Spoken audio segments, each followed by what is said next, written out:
Hey guys! Welcome to JB's Daily Vlog. Isang guro na napadpad dito sa Thailand. Bakit naman hindi mapadpad? Dito ako dinala ng paa ko at kung nandito ang aking kapalaran, ano pa kanyo? ng away. So ngayon, nandito ako sa Khao San, isa sa tourist destination at bibigyan ko kayo ng idea kung ano makikita dito para pag nag-visit kayo dito sa Bangkok ay alam nyo kung ano pupuntahan nyo at alam nyo ang inyong i-expect.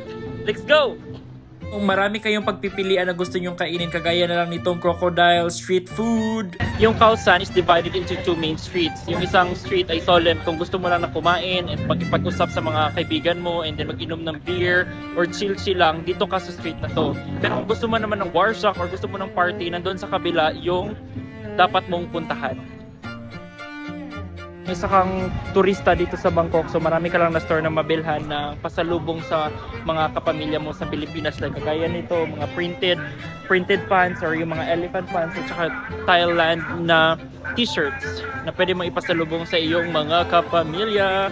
Kung gusto mo naman ng mga abubot, marami ka rin mabibili dito. At kung gusto mo naman ma-experience ang Pad Thai, makakatikim ka rin yan dito sa Khao San. At kung gusto mo naman ng mga pang-design sa inyong living area, makakakita ka rin dito sa Khao San. If you wanted to experience different kind of massage, meron din sila dito sa gilid-gilid ng Khao San. Pero kung ayaw mo, di pakiko. Hindi naman kita pinilit. Sinare ko lang sa iyo. Ngayon, punta naman tayo sa shortcut sa kabilang kanto. Ipapakita ko sa inyo yung party area.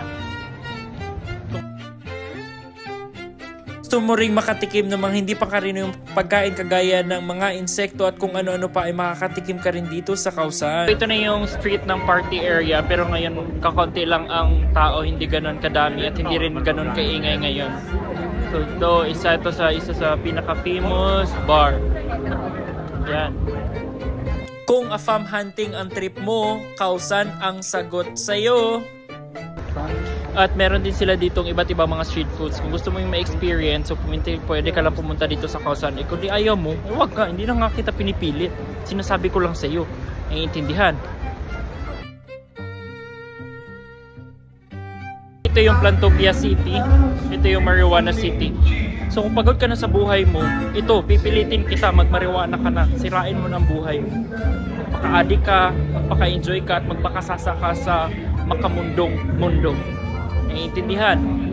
Okay, so we have different shops dito ng marijuana. So usually ito yung isa sa reason kung bakit nakaka-akit sila ng different